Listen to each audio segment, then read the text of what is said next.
नमस्कार, MG TV में आपका स्वागत है। मैं हूं रंजीत छाबड़ा।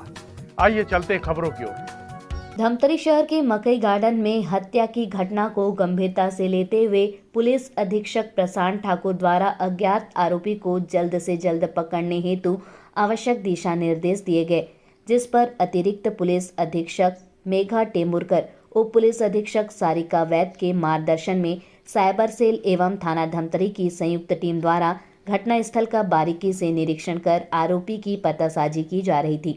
दिनांक 12/12/2022 को मकई तालाब में अज्ञात शव मिला, जिसकी पहचान क्रांति चतुर्वेदी के रूप में की गई, जिसकी दिनांक 8/12/2022 को मृतक के परिजनों द्वारा थाना सिटी कोतवाली धमतरी में गुम इंसान दर्ज कराया गया था। शव मिलने पर मर्ग कायम कर अपराध क्रमांक 631/22 धारा 302 भादवी कायम किया गया।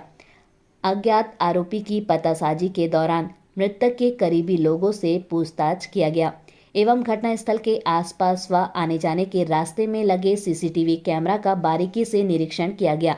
पतासाजी के दौरान विश्वसनीय सूत्रों से पता चला कि दिनांक 6/12/2022 को रात लगभग 10 बजे मृतक क्रांतिलाल एक व्यक्ति के साथ मकई तालाब के तरफ जाते हुए देखा गया।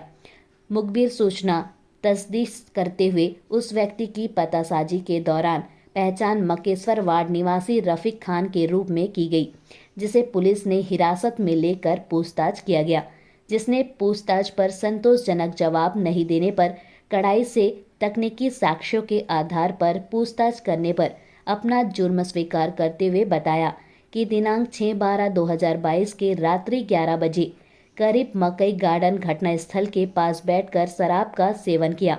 इसी दौरान मृतक ने आरोपी को अप्राकृतिक मैथुन करने बोला।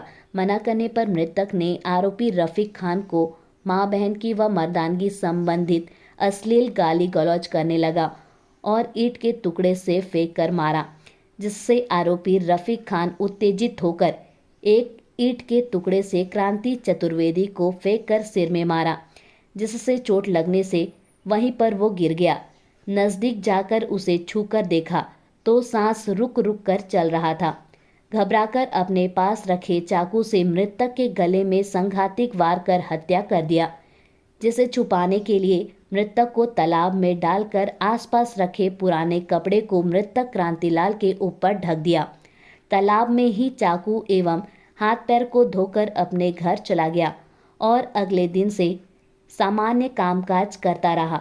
मृतक का शव मिलने पर उसके शोक व्यक्त करने उसके अंतिम संस्कार में भी शामिल हुआ था। आरोपी से पूछताछ मेमोरेंडम आधार पर घटना में प्रयुक्त चाकू को उसके घर से बरामद किया गया। आरोपी का पूर्व में मारपीट और चोरी के प्रकरण पंजीबद्ध है। उक्त आरोपी को पकड़ने में थाना प्रभारी उप पुलिस अधीक्षक शेर सिंह बंदे, उप निरीक्षक सुनील कश्यप, साइबर सेल तकनीकी प्रभारी उप निरीक्षक नरेश कुमार बंजारे, सहायक उप निरीक्षक अनिल यदू, प्रधान आरक्षक देवेंद्र राजपूत, आरक्षक वीरेंद्र सोनकर, विकास त्रिवेदी, धीरज ढंडसेना, आनंद कटकवार, कृष्ण कन्हैया पाटिल, शीतलेश पटेल, युवराज ठाकुर, भूपेंद्र सिन्हा, कोतवाली थाना से संजय पति की सराहनीय भूमिका रही। ये थाना सिटी कोतवाली धमतरी के मकेश्वर वार्ड के मकई तालाब में हमें दिनांक 12 दिसंबर को सूचना मिली कि एक अज्ञात बॉडी बरामद हुई है। जब हमने वहां पर जाकर देखा तो एक अज्ञात पुरुष की बॉडी हमें मिली थी, जिसके गले पर वार के निशान थे और ये काफ़ी पुरानी लग रही थी, जिस पर हमने मर कायम किया था। बाद में हमने सूचना प्राप्त की परिवारजनों से, इसकी मृतक की पहचान हुई तो ये क्रांति कुमार चतुर्वेदी, जो कि साल्हेवार पारा का रहने वाला था, उसकी बॉडी है ये, जिसकी सूचना दिनांक 8 दिसंबर को उसके परिवार वालों ने गुम इंसान दर्ज करवाया था कोतवाली में। और जितने भी इसके पश्चात जो मर्ग कायम होने के बाद मेडिकल एविडेंस जितने हमारे पास आए और टेक्निकल एविडेंस साइबर सेल तकनीकी उनकी सहायता से हमें ये ज्ञात हुआ कि ये दिनांक 6 दिसंबर की रात को ये मृतक जो है आरोपी रफीक खान के साथ ये चमेली चौक के पास देखा गया था। करीब रात को 9:30 बजे की घटना है ये। और 9:30 बजे मकई चमेली चौक से होते हुए ये डॉक्टर महावर जो गली है वहाँ से होते हुए ये मकई गार्डन गए थे और आरोपी और मृतक दोनों जो है उन्होंने वहाँ पर मकई गार्डन में जाकर जो शराब का सेवन किया और उसके पश्चात जो है आपसी वाद विवाद पर ये दोनों की हाथापाई हुई, जिसमें कि रफ़ीक खान ने उसके मृतक के गले पर कई 3 से 4 बार कई बार वार किए, जिससे कि मृतक की मृत्यु हुई। उसके पश्चात उसने उसकी बॉडी को मकई तालाब में जो काफ़ी जलकुंभी से पटा हुआ है, वहाँ पर उसने उस बॉडी को ढकेल दिया और वहाँ जितने पुराने कपड़े थे, कपड़ों की पोटली और पुराने कपड़े, उससे ढक दिया था, जिससे वो बॉडी दिखाई नहीं दे रही थी। फिर दिनांक चूँकि ये 6 दिसंबर की घटना है और जब बॉडी ऊपर आई तब हमें ज्ञात हुआ कि यहाँ पर कोई बॉडी है।